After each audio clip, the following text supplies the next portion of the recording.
Assalamualaikum. Welcome back to Mo Academy. Welcome to another video of TypeScript. अब तक हमने data types, type inference और explicit और implicit type सीख लिए हैं और अब तक हमने वेरिएबल्स में सिर्फ एक वैल्यू स्टोर की है। लेकिन अगर मुझे 100 स्टूडेंट के नेम स्टोर करने हो तो क्या मैं 100 वेरिएबल्स बनाऊंगी? बिल्कुल नहीं। इसी प्रॉब्लम को सॉल्व करते हैं एरेज और टाइपस्क्रिप्ट एरेज को जावास्क्रिप्ट से भी ज्यादा पावरफुल और सेफ बना देते हैं। Array equals to collection of values. Array एक स्पेशल डेटा स्ट्रक्चर है जो मल्टीपल वैल्यूज को एक ही वेरिएबल में स्टोर करता है। स्टोर मल्टीपल वैल्यूज और ये हमें टाइप सेफ्टी भी प्रोवाइड करता है। टाइपस्क्रिप्ट में एरेज जो है रियल प्रोजेक्ट्स में बहुत ज़्यादा वाइडली यूज हो रहे हैं। रियल लाइफ की अगर बात करें, मान लें आपके पास एक क्लास है स्टूडेंट्स की जिसमें बहुत सारे स्टूडेंट्स हैं, 4, 5, 6। अगर वेरिएबल्स हम यूज करेंगे तो हमें बहुत ज़्यादा वेरिएबल्स बनाने पड़ेंगे, स्टूडेंट 1, स्टूडेंट 2, 3, 4 करके। तो ये बहुत मैसी हो जाएगा। इसी का बेटर सॉल्यूशन है एरेज। जैसे यहाँ पे स्टूडेंट्स करके हमने लिखा हुआ है, सिर्फ एक ही वेरिएबल में हमने बहुत सारे नेम्स स्टोर कर दी। तो एरे होते हैं multiple values inside one variable. अगर स्ट्रिंग एरे की बात करें तो यहाँ पे हमने लिखा है लेट, जो कि एरे वेरिएबल बनाने के लिए। फिर स्टूडेंट्स, ये एरे वेरिएबल का नाम है, हम कोई भी नेम दे सकते हैं। हम स्टूडेंट स्टोर करा रहे हैं। फिर कॉलन स्ट्रिंग। अब न्यू चीज जो ऐड हुई है, यहाँ पे हमारे पास स्क्वायर ब्रैकेट्स। हम स्ट्रिंग लिखते थे, वो सिर्फ उसमें एक ही चीज हम स्टोर कर रहे हैं। अब ये स्क्वायर ब्रैकेट्स बताती हैं कि यहाँ पे एरे है। इस एरे में सिर्फ स्ट्रिंग्स अलाउड हैं क्योंकि हमने स्ट्रिंग टाइप का एरे बनाया। फिर इक्वल्स टू करके हमें स्क्वायर ब्रैकेट में ही वैल्यूज देनी होती है, कॉमा सेपरेटेड वैल्यूज, और हर सिंगल वैल्यू होगी डबल कोटेशन में, जिस तरह यहाँ पे दी हुई है, अली, कॉमा अहमद, कॉमा उमैमा। तो ये हमारे पास जो स्क्वायर ब्रैकेट्स हैं ये बताती हैं कि हमारा जो है स्ट्रिंग एरे होगा क्योंकि स्ट्रिंग के साथ है और मल्टीपल वैल्यूज हैं, कॉमा सेपरेटेड। तो ये हमारे पास एक ही वेरिएबल में स्टोर होंगी जिसमें मल्टीपल वैल्यूज हैं। तो यहाँ हमने टाइप स्क्रिप्ट को बता दिया कि इस एरे में सिर्फ टेक्स्ट वैल्यूज होंगी। अब इनको बना तो लिया, लेकिन इनको एक्सेस कैसे करते? ये हमारे जो एरे एलिमेंट्स हैं इनको एक्सेस ऐसे कर रहे होते हैं हम लोग कि जैसे यहाँ पे लिखा हुआ है वही स्टूडेंट्स का एरे है, और सिंपली हमने लिखना होता है console.log। अगर हमें प्रिंट करवाना है तो हम लिखते हैं स्टूडेंट्स, जो भी हमारे पास नाम है एरे का, यहाँ स्टूडेंट्स है, और उसके साथ जो स्क्वायर ब्रैकेट्स हैं उसमें उसकी इंडेक्स वैल्यू आती है। अब यहाँ पे एरे का पहला एलिमेंट आएगा।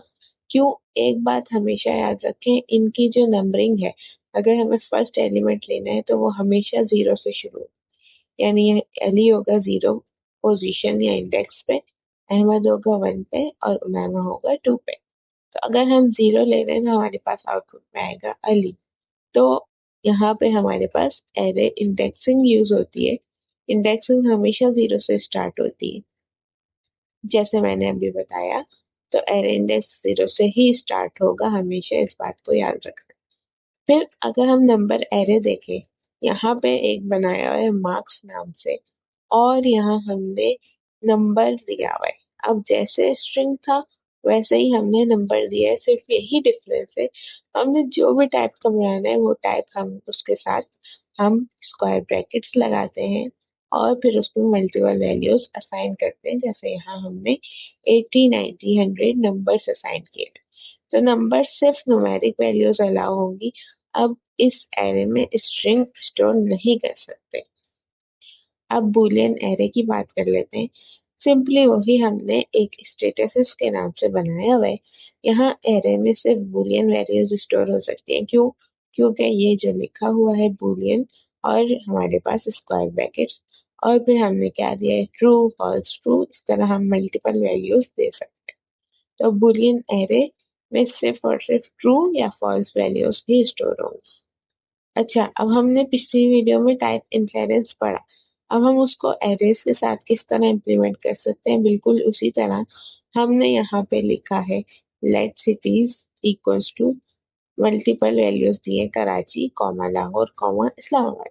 अब ये क्या है, टाइप स्क्रिप्ट ऑटोमेटिकली इन्फर करेगा कि ये स्ट्रिंग टाइप का डेटा है। कैसे, हमें दिख रहा है, टाइप स्क्रिप्ट को भी पता चल रहा है कि इसमें सिर्फ और सिर्फ टेक्स्ट वैल्यूज है और मल्टीपल टेक्स्ट वैल्यूज है। मल्टीपल से वो ये इन्फर करेगा कि ये एरे है और टेक्स्ट वैल्यूज है मल्टीपल, तो वो होगा स्ट्रिंग का एरे। तो ये टाइप स्क्रिप्ट जो है वो एरे की टाइप्स को इन्फर कर सकती है। अब हमने जो है एरे को एक्सेस कर लिया, उसकी टाइप इन्फर भी देख ली। अब उसमें हम अपनी मल्टीपल वैल्यूज कैसे ऐड कर सकते हैं, तो यहाँ पे इसके लिए यूज होता है पुश का फंक्शन। किस तरह, यहाँ हमने लिख दिया, एक एरे बना दिया, हमने उसमें 2 वैल्यूज दिए अली और अहमद करके। अब मैं नेक्स्ट लाइन में जो लिखा है स्टूडेंट्स, स्टूडेंट्स उस नाम से ही हम इसको एक्सेस करेंगे जो एरे का नाम दिया है, कुछ भी हो सकता है। स्टूडेंट्स डॉट, अब ये जो डॉट है इससे होते हैं इसके फंक्शंस एक्सेस। पुश जो है क्या करता है, एरे के एंड में न्यू वैल्यू ऐड करता है। तो रिजल्ट में क्या आएगा, अली अहमद के साथ हमारा जो भी वैल्यू देंगे हम ब्रैकेट्स में इस पुश के साथ, वो कंबाइन हो जाएगी, ऐड हो जाएगी। तो यहाँ पे अली अहमद और उमैमा हमारे पास रिजल्ट में बन जाएगा। तो पुश मेथड जो है न्यू एलिमेंट ऐड कर देती है। अब हम एक डेमो देख लेते हैं। यहाँ पे अगर हम लिखें यही वाली एग्जाम्पल, तो यहाँ पे लेट स्टूडेंट्स में हमने जो भी वैल्यूज दी है, ठीक है। फिर यहाँ पे अगर हम देखें इसमें टाइप सेफ्टी का देख के हमने जो है टाइप डिफाइन नहीं की, तब भी हम इसमें गलत वैल्यू डालेंगे तो ये एरर देगा। और अब यहाँ पे स्टूडेंट्स डॉट पुश लिख के हम इसमें 100 वैल्यू डाल के देखते हैं नंबर की, तो यहाँ पे इसने हमें एरर दिखा दिया रेड लाइन, क्योंकि एरे स्ट्रिंग टाइप की है तो नंबर अलाउ ही नहीं है, बिल्कुल उसी तरह जिस तरह वेरिएबल्स में हमने देखा। फिर अब एरे की लेंथ अगर हमें फाइंड करनी हो कि एरे में कितनी लेंथ है, कितनी उसमें वेरिएबल्स स्टोर हैं, कितनी वैल्यूज हैं, तो हम यहाँ पे सिंपली लिख सकते हैं स्टूडेंट्स या एरे का नाम डॉट लेंथ। लेंथ हमें बता देगा कि एरे में कितनी वैल्यूज हैं। तो यहाँ पे इस वाले कोड का आउटपुट आएगा 3। क्यों, अली अहमद और उमैमा हमारे पास 3 वैल्यूज स्टोर। तो लेंथ प्रॉपर्टी एरे के टोटल एलिमेंट्स बताती है। Length equals to total elements in array. कुछ रियल वर्ल्ड एग्जांपल्स भी मैंने लिखी है। स्टूडेंट नेम जिस तरह हमने देखा है, यहाँ पे मल्टीपल वैल्यूज हमने दी हुई है स्टूडेंट्स के एरे में। फिर प्रोडक्ट प्राइसेस हम दे सकते हैं, मल्टीपल प्राइसेस हम दे सकते हैं, तो वो हम प्राइसेस के एरे में नंबर की डेटा टाइप से देंगे, नंबर एरे की। फिर बुलियन एरे में हम मल्टीपल ट्रू फॉल्स वैल्यूज दे सकते हैं। रियल एप्लीकेशंस में एरेज हर जगह यूज होती है। इंडस्ट्री कनेक्शंस की बात करें, रिएक्ट, नेक्स्ट जेएस, एंगुलर और नेस्ट जेएस प्रोजेक्ट्स में एरेज बहुत फ्रीक्वेंटली यूज होते हैं। जैसे एग्जांपल्स की बात करें तो प्रोडक्ट लिस्ट में यूजर्स यूज कर रहे होते हैं, एपीआई रिस्पॉन्सेज में, कैटेगरीज में ऑर्डर्स, मैसेजेस, सब एरेज की फॉर्म में ही आते हैं। तो जब भी एरे में एक ही टाइप का डेटा हो तो हमेशा टाइप डिफाइन कर देनी चाहिए, स्ट्रिंग, नंबर या बूलियन, जो भी टाइप है आपकी डेटा की। तो ये बग्स को बहुत रिड्यूस करता है। एक हमारी छोटी सी टिप थी। अब आप कर सकते हैं कि आप ये वाले एरेज बनाएं और उसको पुश और लेंथ यूज करके प्रैक्टिस करके चेक करें। जिस तरह यहाँ एग्जांपल्स लिखी हैं आप कुछ भी बना सकते हैं और उसको पुश और लेंथ का प्रॉपर्टी यूज करके उसको चेक करें आपका आउटपुट। इस तरह आपकी प्रैक्टिस भी हो जाएगी। तो आज हमने एरेज को डीपली समझा।